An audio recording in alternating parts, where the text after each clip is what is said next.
But one of the things I say to a lot of clients to help them understand that is say, let's say you tell me that in 6 months you need $25,000. You got a vacation or whatever it is.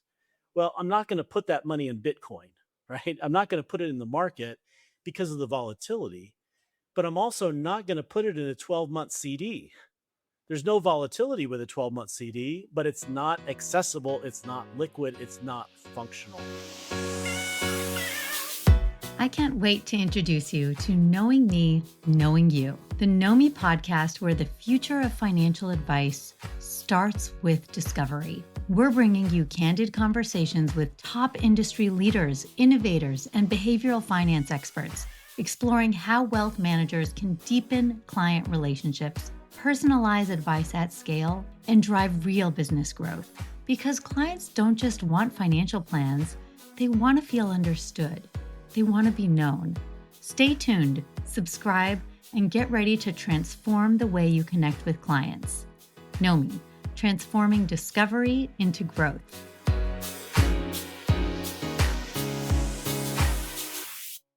Hi, and today we are joined by Gary Preisser, managing partner and co-founder at Stonebriar Wealth Advisors, whose approach to wealth management challenges many of the traditional assumptions that advisors have relied on for decades. Gary believes that successful financial planning starts not with products or asset allocation, but with people, their purpose, timing, real life cash flow needs. Through a framework he created called the Cash Flow Clock, Gary helps families rethink retirement planning around when money's needed and how to protect against sequence risk rather than simply chasing returns or diversification. What stood out to me about Gary's perspective is how aligned it is with the larger shift happening in wealth management today, moving from transactional advice to deeply personalized and values driven conversations. His work centers on making money functional, helping clients feel more confident, prepared, and connected to what really matters in their lives. Gary's also passionate about simplifying complex financial concepts into practical, jargon free conversations that people can actually use. It's something that we care a lot about here on this podcast. Thank you, Gary, for being here on the Knowing Me, Knowing You podcast. Thanks so much for having me, Marla. Yes, it is a pleasure. And certainly a lot of your ethos and what you've built your practice around is very aligned with our technology and what we are building to help advisors connect better with, especially next generation, but everyone who really wants more from their money. It's not just a matter of where you put it, it's why you're putting it there. Could not agree more. Absolutely right. I love it. So, we always start off with a question about what excites you about the moment we're in right now related to wealth management. I think one of the things that excites me the most is that there's so much room for improvement. I think over the past several decades, as we've gotten away from being individualized in our financial advice, we've tried to manage finances at scale, standardization, generalization, assumptions, and thankfully, with the tools that we have available to us now, we have the ability to take care of a lot of those tasks, those menial tasks, more effectively, which should allow us, can allow us, I hope it allows us to focus on that client and providing that individualized service that I think has been missing, especially from those that really need it the most. Those that don't have the same margin for error as high net worth individuals, they need what we can offer, and I think now is a great time for us to deliver it efficiently. Yeah, I love that answer. And yeah, so much has changed. And you look back at the days, I often talk about my dad who started his becoming a financial advisor in 1984 and was kind of, selling stocks as a stockbroker. And we created so much efficiencies and third party, outsourcing and TAMPs and models and all of these ways to drive those efficiencies.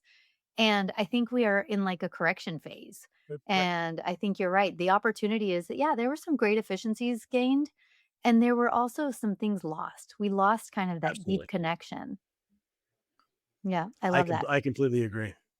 So you have said that many advisors start in the wrong place. And I wanted to use that saying to ask you, well, where did you start? And where do you think that the industry has misunderstood risk and retirement planning? I actually started myself in the accounting, tax background, and small business consulting, where I really gained an appreciation for cash flow. Every decision we make, where we live, where we work, where we vacation, where our kids go to school, what we eat comes down to cash flow in some way, shape, or form. And so when I made the shift into personal wealth management, personal finance, I didn't understand why the conversation changed from cash flow forecasting and cash flow planning to a risk questionnaire slid across the table that asks us how we feel about volatility in the market. Yeah, Um, theoretically. theoretically, Right, as though we and know how to answer those questions. that's exactly right. And how are we going to apply those answers that we don't know how to answer to our entire portfolio without understanding that different portions of the portfolio have different purpose? Um, and so it as my career has evolved and as I've looked at how we design our portfolios, we have to look at purpose first and foremost, and that is different for each client, absolutely. But when we know the purpose for the money, and it's not just accumulation is important, absolutely, but especially for most of my clients are retirees, they're in the distribution phase of their life. But even those that are younger in their career, we're still needing different portions of the portfolio to do different things because we need emergency funds, we need a vacation fund, we need education funds, we need those different things, and they're different for each person.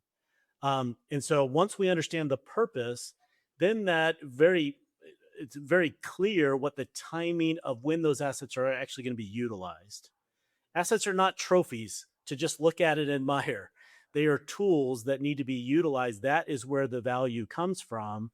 And the timing of when they're going to be utilized, when they're going to function, that determines really how much volatility they should be exposed to, if any. And that allows us to design a plan that actually works for each individual client. Yeah, I love that. We kind of through the tech we try to like kick people into place by immediately starting with a mindset shift. What if money was a tool and not the goal? Right. And I think in our society, that even just in and of itself is hard for people. We really have done a good job as a society of convincing people that money's the goal. Yes. And we as an industry have benefited by society, I think, continuing to emphasize that, by the way, you're never going to get there. Like, there's no point where you actually achieve, you got to the goalpost and you're like, all right, that's it. I don't want any more money. I am finished. That is just not how we operate. When the goal's accumulation, there is no end line. You're Yeah. exactly right. There's never enough. And you're right. We have benefited from that because most advisors get paid on how many assets they are managing. And so it's strange for me to encourage my clients every day to spend more of their money, but that's what it's for. That's the only value of it. And it's fascinating that a lot of people that's such a foreign concept for them because they're so used to saving for the future and to grow those assets that they don't realize that what they've been saving for is where they are right now. Yeah. And now is the time to utilize those assets. They're like the ants in Aesop's fables that have been saving food for the winter, but they forget that the ants actually ate the food. It's time to eat the food. It's time to use those assets to add value to their lives. Otherwise, the accumulation that doesn't add value. It hopefully can add function, but it can only do that if we're designing a structure around it. Yeah. I love that. And I love that you also come from a tax background. And I think that a lot of advisors are right now going hardcore at trying to acquire CPA firms and trying to embrace more of the tax capabilities into their practices. You kind of have this really great approach to financial planning, and you talked a little bit about risk and your approach to risk and how the risk tolerance form just really isn't cutting it. You also talked a little bit about asset location and the purpose Yes. for each bundle and where it lives. And there's a lot of tax implication to like what in fact that was why I went off and tried to find a financial advisor a while ago was, when I became a business owner, the options to me in terms of asset location expanded dramatically and I wanted some guidance around that. Can you talk a That's little bit about how you approach risk and how it's different? I don't know if it was already addressed in like just identifying the purpose, and the purpose includes, I imagine, also the time horizon for each purpose. It does, but when it comes to risk, I feel like our industry has kind of made risk and volatility synonymous. They're the same thing. We talk about high Mhm. risk or low risk. What really we're talking about, though, is high volatility or low volatility. The volatility is movement in the market. Where it becomes risky is when that movement, that volatility collides with a cash flow need. If we need that money after the market's down, that's where the risk comes into play. Mhm. And I think by kind of separating those, we have a clearer picture of risk. Volatility is always going to be there. Volatility is actually a tool.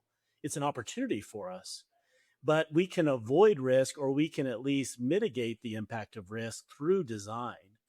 But one of the things I say to a lot of clients to help them understand that is, let's say you tell me that in 6 months you need $25,000. You got a vacation or whatever it is.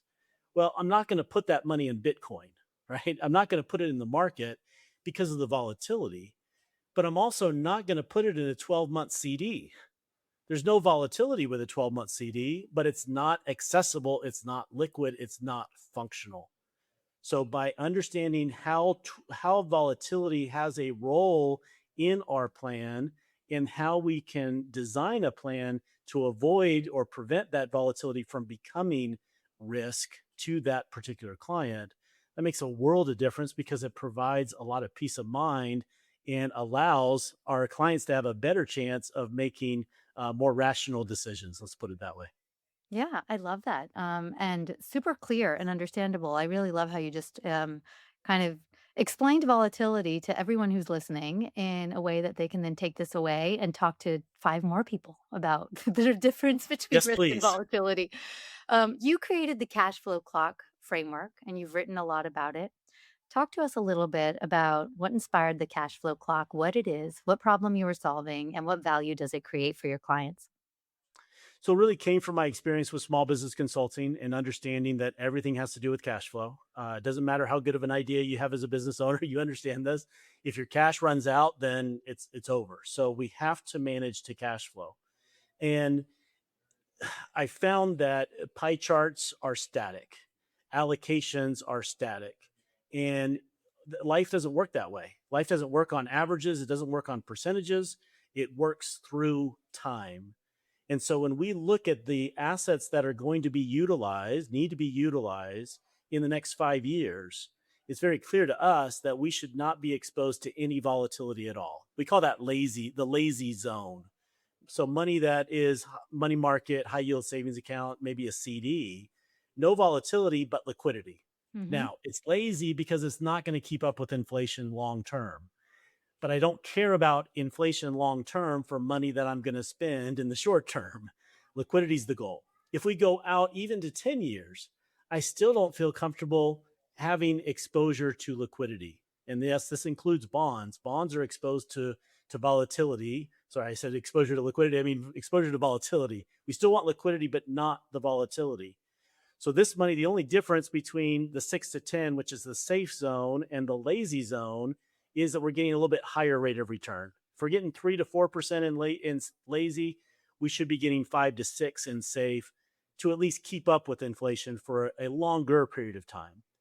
But beyond 10 years, that's money that we're not going to need in the short term. This is where we can afford to take on volatility. This is where we really need volatility as a tool to grow our assets well beyond inflation and to add value to the investments. Now, the problem with the volatility zone is that those assets will lose value. It's not that they might or maybe could. It's it's only a matter of when and how much. And the problem with that isn't so much that the assets lost value, it's that clients are pulling money out of those assets after they lost. By having the safe and lazy zone in place, that creates a buffer so that our volatility assets can weather those storms. We can let them rebound without relying on them for short term income. And it provides a more resilient plan for clients. It also helps us understand where adjustments need to be made. Life does not always go according to plan. And so we need to make those adjustments, not because a client became a year older or because their feelings about volatility in the market changed, but because their cash flow needs change, because their purpose has evolved. And the cash flow clock helps us to understand how we need to adjust so that we're always aligned with the client and their purpose. I love that, and I feel like when you, it's clearly like there's a 5-year intervals. You've got kind of the 5, 10, 10 plus, Yep. right? And I guess that's the cash flow clock, and it's very rooted in life needs and when are you gonna need that cash to do what? Um, when you talk to clients and you're talking about the clock and the clash cash flow requirements, especially with retirees, now they're kind of in a different stage of life. They're thinking about 5, 10, maybe 20, maybe 30 years. They're not really sure. They could be very Yes. healthy. It could be 40 years. How are you actually helping them spend and defining purpose and meaning? Where are you looking at those values driven conversations that actually are intended to spark behavior change? Like you worked really hard, you have time now. You didn't have time when you were working full time, and you're kind of here to help them make sure that they're enjoying themselves, as well in these later stages of life. It's a very important question, and it needs to be an early question, and it needs to be a constant question because it is a mindset shift. They're so used to saving for the future. Now they're here. They don't know what that looks like. They're used to having an income stream. Now they have an income pool. They have access to all of these assets. How do they pull from those strategically, tax efficiently? How do we set that up so they feel comfortable and know that they have enough money to last for whatever they need and beyond? Um, but it all does come down to purpose and to each individual and getting to know them on a very individual basis. I'm chuckling to myself because I remember talking to a couple that's a client of mine and telling them you can afford to travel way more than you are, and her face just lit up like the 4th of July. She was so excited, and he actually, I think he growled at me. You could tell that he had no interest in traveling whatsoever. He never wanted to leave his house. He was mad that he was in my office. He didn't want to be there. So everyone's different. That purpose is different. And the only way to know that is to start by asking that question instead of saying, oh, you're a conservative or moderately aggressive or whatever risk classification. So your situation is the same as everyone else that's your age and that same risk classification. And so we're just going to dump you in this generic portfolio. We have to understand that we are not planning over a duration of time. We are planning for specific moments and for timing in their lives, those trips, those weddings, those anniversaries, whatever the real estate expenses, whatever those moments are. If we can plan for those moments as best we can, we never plan it perfectly, but at least if we're aiming for that, then the plan is much more likely to be functional for each client. That's really interesting. I had another conversation with another advisor, raised the exact same scenario and said part of it, I mean, a lot of advisors do dabble in marriage therapy, where you Just a have little bit. different couples that are, have different values and different desires. And one of the things that I remember they said is, we crafted a plan where she could actually travel by herself and really experience the things she wanted to experience, recognizing that there's compromise here. And, if it wasn't his values, that's fine. He should use the money Right. for his values too. But she's also got to go and live her life in the way that lights her up and got her really excited. That's exactly right. Yeah. So when you are working with retirees and they're really concerned and emotional, and it is that mindset shift.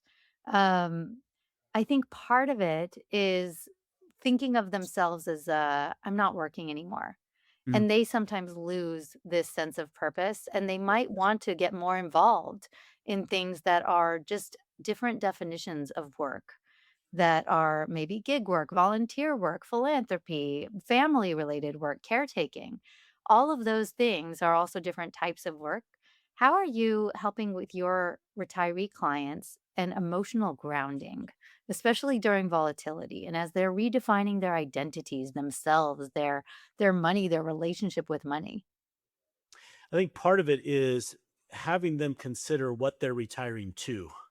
We Mm. focus so much on what you retire from, but we don't, they lose that directional aspect of it. What are we working towards? What are we trying to accomplish? And so from a emotional standpoint, it's giving them the realization that just because they stop working doesn't mean that their purpose has ended. It has just shifted.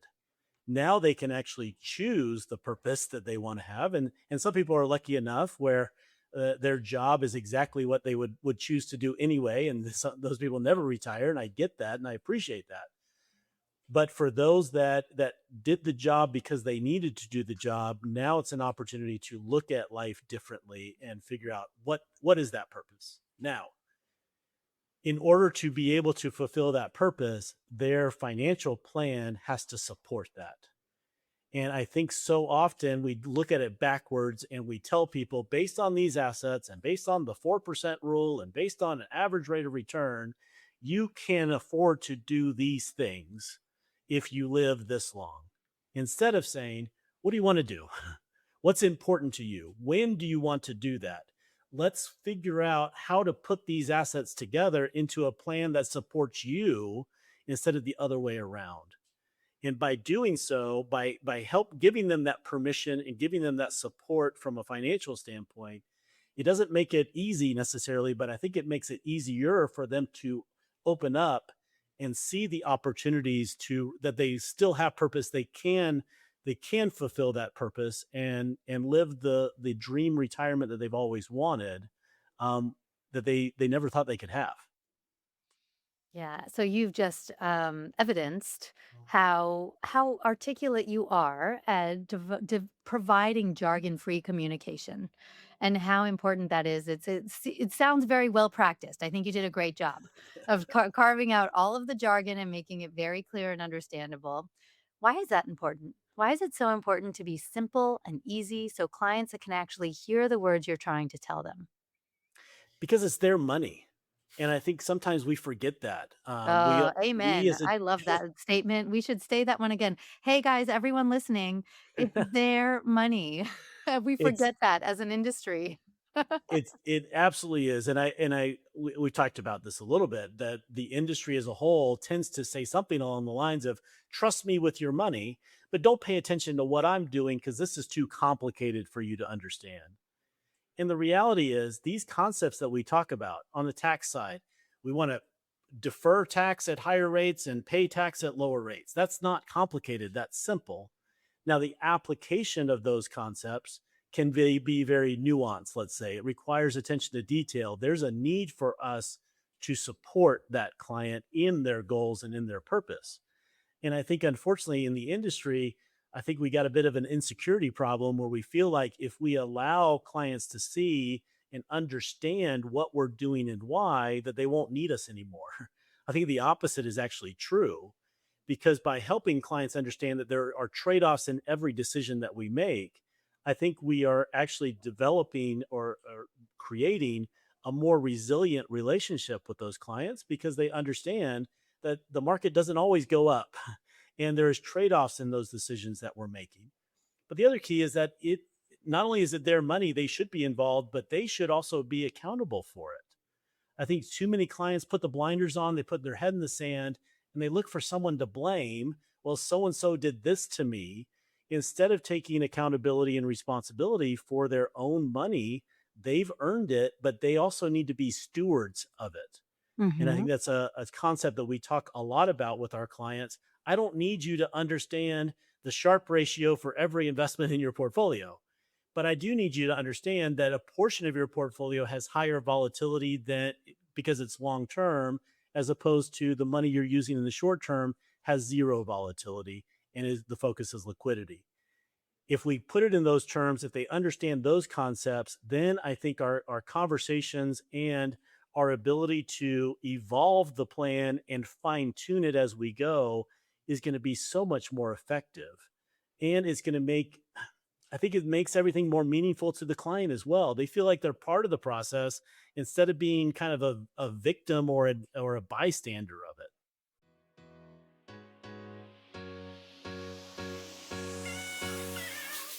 What if financial planning wasn't just about numbers, but about you, your values, your goals, your vision for the future? Nomi is transforming client discovery for wealth managers, going beyond assets and risk scores to uncover what truly matters. With behavioral insights and real time data, Nomi helps advisors personalize advice, build deeper connections, and grow their businesses. Because the best financial decisions start with knowing you. Discover the future of client engagement at Nomi.com.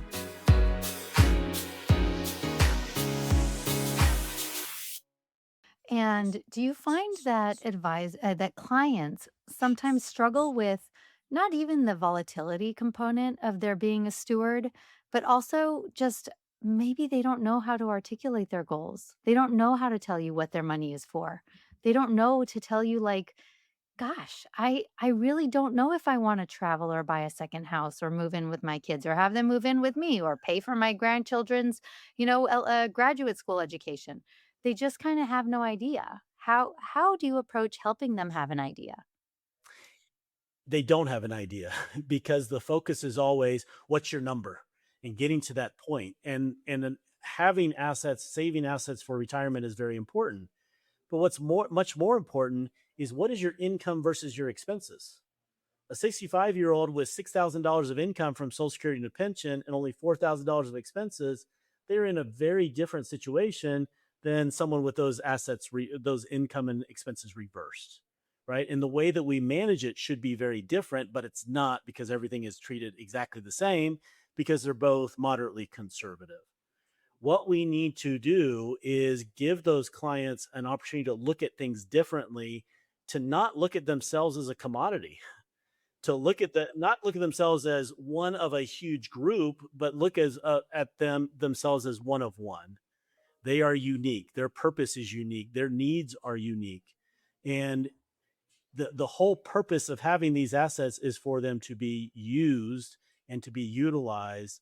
And I think a lot of my clients feel guilty about that, and it's part of maybe upbringing and what they're used to, but it's all part of what the industry says, but it's also that they're not prepared for that shift.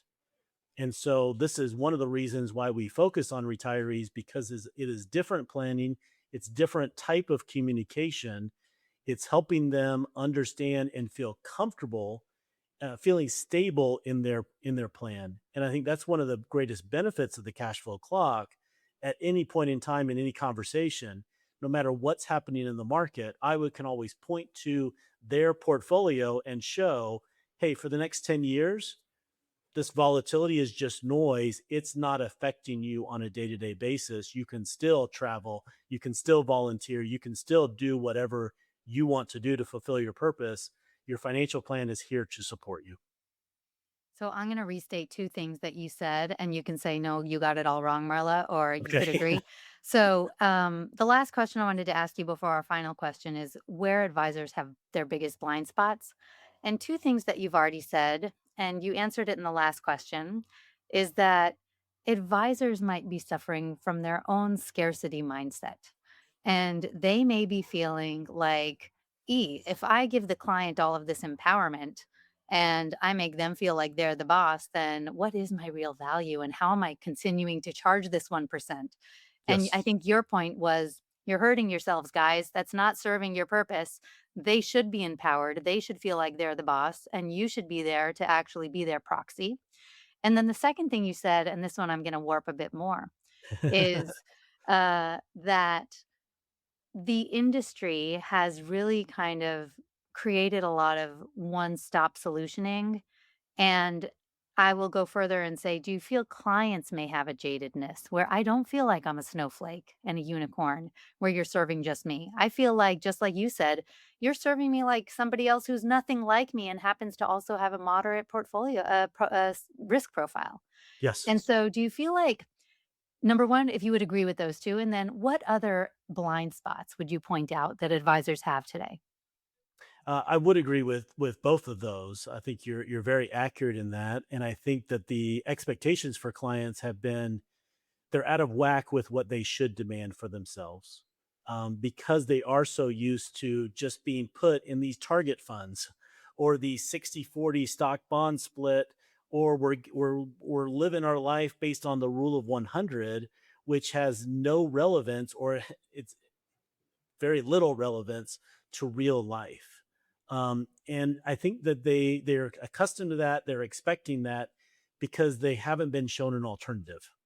The 40 years ago, people would financial professionals would visit clients in their homes, probably more than 40 years ago now, just like doctors would make house visits. And that doesn't happen anymore. If you have over $20 million, you go to Goldman Sachs, Merrill Lynch, Morgan Stanley, you get a team. They're going to help you with your income. You're going to help you with your taxes, your investments. They can help you with your healthcare insurance. They'll help you with your estate planning. If you have less than that, which is still a sizable amount of money, you tend to get a 26-year-old kid in a cubicle that's looking at your risk profile and checking a box and making an allocation that's compliant, but is in no way functional. And I just because that's been the way that it's been, I don't think that's the way that it should be, and I don't think that's the way that it has to be. Going back to your first question, it is so much easier now to capture that information and to create a customized portfolio and a customized plan for each and every client based on their specific needs that can change as those needs change. The key now is to help clients understand the value of that and really demand that from their advisor, because the other side of it, on the advisor side, it actually makes my job so much easier. I can't imagine if I was just going to say, okay, you're 65 and I'm going to put you in this and I'm going to hope for the best that you like what happens, because the relationship is only based on the fact that we know each other and not that I'm actually adding value. Hmm. Whereas with the way that we do it with the cash flow clock, understanding their purpose and their timing and then designing, I know that I am finding the best solution for each role in their portfolio at that time, right? And it's never maybe the perfect solution, but it's the best solution for that role. When we're in generic portfolios 60/40, they're trying to do everything at once. There's no way that they're going to be successful at that, at least not very efficiently. And one of the things that really drives me crazy about that, this might be a bit of a tangent, but they're pulling money out of their bond portion of the portfolio, which may be okay. I don't really like bonds, but that's neither here nor there. As soon as they do that, what happens? The portfolio rebalances, not because that's Hmm. what's best for the client, but because it's managing to percentages Yep. instead of to purpose. And if the market is up 10%, that might be okay. If the market just dropped 30, that's the worst thing that could possibly Right. happen, but it happens over and over and over and over again. If advisors are concerned about losing their clients because they're involving them too much in the process, then really seek out solutions that are customized and tailor made for your clients, and they will not go anywhere. I promise you. If you can understand their purpose and understand them and help them feel supported no matter what may happen in the market, that's what's going to make the biggest difference. That's where the biggest value truly lies. I really appreciate that answer. And thank you for bearing with my kind of restatement and taking it off on a slightly different tangent. I think what we see after talking with loads of advisors is that they struggle with the client incentive. How do I get my client to actually tell me what that I need to know, and they may not know how to tell me, and how do we make that experience fun? And I think I liked what you said earlier about accountability, and as a steward, we call Yep. it the rubric of accountability. What is the rubric of accountability that you are holding your proxy, to? What are those guidelines that you set because it's your money, because it's your life? And Yes. frankly, if they don't know, then you have now ceded the control. You have now ceded who is responsible for what determines good and value in this relationship. And so I really appreciate how you walked through all of that. And it's very aligned with the tech we have helped build for advisors to connect. This is our last question. What is one instance in your life, Gary, a conversation you've had that has totally changed your personal relationship with money? There's been a lot, but one that happens over and over and over again is a prospect will come in and they'll like dangle that little carrot and say, "What if I gave you $500,000 to manage? What would you do with it?" And early in my career, I'd try to figure out the answer to that and him and haw and try to guess. But what I've realized is the only way to answer that is to turn it around and ask, what is that money for? Because that changes everything. And I didn't really understand it at first. I kind of worked back, reverse engineered it because I understood the timing, but I didn't fully uh, understand that the purpose drives everything. And by having those conversations and turning it back around, it's amazing. To your point, they have no idea how to answer that question. So they're trying to kind of trap me in their own way. But when I turn it around on them, now they have to answer. They are accountable for that answer. They're accountable for their purpose. So now we're making these decisions not because I told you to, but because we decided that based on your purpose, this is the best option for you. And that changes everything. It allows us to find the best investments. It whittles everything down. Everything else becomes noise. There's lots of things, there's so many options and opportunities that are out there. But all that matters is what are those investments? What is that structure that we can design that fits the needs for that individual client? And it should be, it will be, in most cases, completely different than anyone else. And that's okay. Each of us is individual. Each of us has individual needs and desires. But when we start with purpose, that becomes so clear so quickly.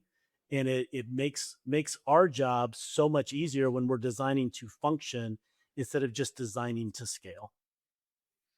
That was a fantastic answer. Thank you.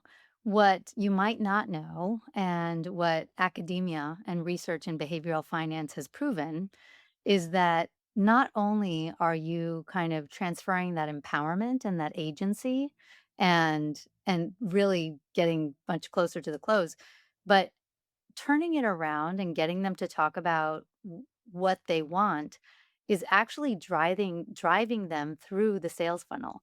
So when Yes. they actually are opening up and talk about, well, here's what I want and here's what it's going to do and here's my vision for the money, they're literally pushing themselves forward to conversion because they now have a clearer articulation of what is motivating them to work with you. And Yes. the more they understand their motivators and what they're going to get out of you, the more likely you are to close the deal. And so I think a lot of the best advisors do that naturally. They come across it and they're like, oh, this is all I got to do to close it. But there's a tremendous amount of science and research behind that, that there are stages of change. And when you get someone talking about, well, why do you want this and what is it going to help you achieve? You're pushing them closer to the action stage of change. Yes. So I love that. Thank you, Gary. This has been fantastic. Thank you for joining us. Thank you for your thoughtful perspective on risk, retirement, the clock. Oh gosh, I forgot what it is called. Say it again. The cash flow clock. Cash flow clock. Thank you. The cash flow clock and what truly meaningful financial advice can look like. Your focus on helping clients align money, purpose, and complex financial planning and making it more human, more for each individual unicorn and understandable is an important contribution to the future of wealth management, which is everything we talk about here. Where can our listeners find out more about you, Gary, about Stonebriar? Tell them a little bit about where you're located if they want to reach out. So we're located just south of Salt Lake City, Utah. We have clients nationwide, though. Our website is stonebriarwealthadvisors.com. You can reach us there. We've got a couple free books for you, so you can get a little bit more information about the cash flow clock and some of the things that we do. And so, anything that your listeners need, we're here to help. Amazing. And listeners, if this sparked anything in your mind, and gosh, there was quite a lot of richness in here. If you are thinking differently about volatility, if you're thinking differently about accountability, if you're thinking differently about money and purpose and what it's going to mean in your life, if you're an advisor and you're listening and you think, hey, I really think my financial planning team should listen to this, please send it to them. This is exactly what this podcast is for. I would very much appreciate your liking, commenting, rating in your favorite podcast apps, and send us a note. Let us know, what did you like about this? What other types of conversations would you like to hear on the Knowing Me, Knowing You podcast? We always love to hear from you. Gary, thank you very much for being here. Thank you, Marla. Thank you for joining us on the Knowing Me, Knowing You podcast. If you enjoyed this episode, share it with someone who needs to hear it. And don't forget to subscribe, rate, and review. Your support helps us bring more transformative conversations to you. Until next time, keep discovering, keep growing, and remember, you're in control of your own financial story. Follow us for more conversations on financial confidence, self-discovery, and the future of money.